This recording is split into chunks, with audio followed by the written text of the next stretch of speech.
Okay, this video is to help spiccato playing and how the shoulder might come into it and block the spiccato. And one of my students is saying that when his shoulder gets tight, then his hand starts to do the spiccato, and that's a good observation. So spiccato, this slower off the string type of bowing, is done without just using your hand or your forearm. It's the whole arm, like swinging. Now, so the shoulder issue, it would be a good idea just to do that and feel your shoulder joint there. Feel it nice and loose. Okay, hold your bow and feel the same thing. Okay, put your hand there if you want, if that helps, but just notice that loose joint. Okay, now put your cello sideways, not completely, but so that you can still swing like this. And I want you just to try some D string spiccatos like this.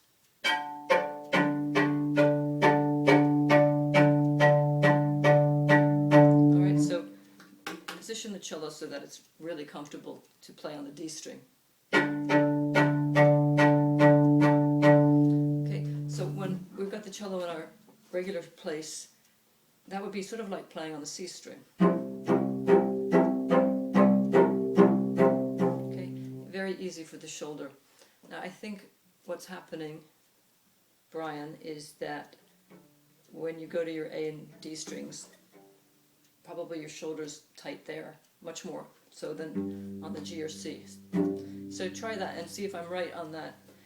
See if you could just play some G and D, C string notes, and if your shoulder is, if it's easy for your shoulder. Okay, don't worry about your tone or anything, just noticing if you're free here.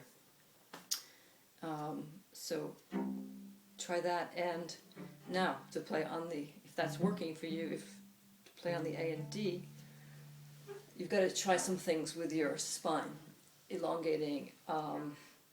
If you can elongate and the cello goes a little bit lower there, like it's hitting you more on your soft, like where your stomach is, below the, slightly below the rib cage. Okay, people with long arms don't have this problem, but you and I do. So we have to find a way. Try to lean on your right sits bone, elongate. And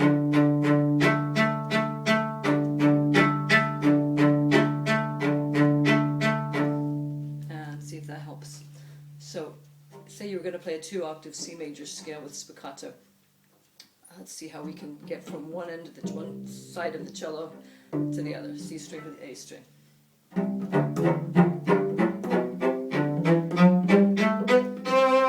Okay, so I kind of did that with my body. And I'll go back and start over here. I'm elongating. My body weight is on my right sits bone, okay, butt bone I call it sometimes. Feet are balancing. I can actually notice my feet balancing much more now.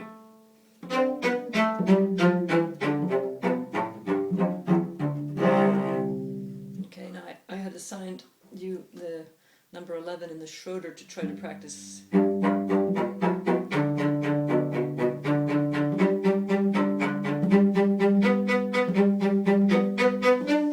Okay, so when you get up to the A, you got to do something different. Otherwise, shoulder will get tight because it's coming forward. And that's bad.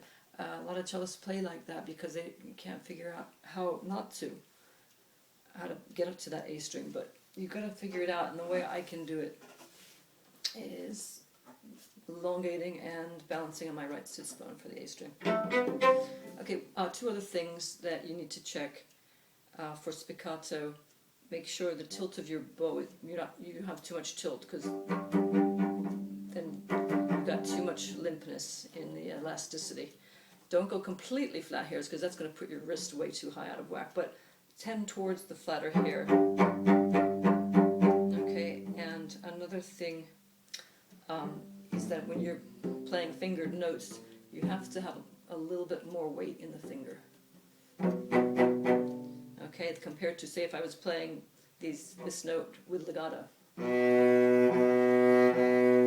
I don't need so much weight. I'll use that same weight for spiccato, and it really doesn't sound good. Okay, so don't squeeze your thumb or anything, but just gotta use a little bit more weight.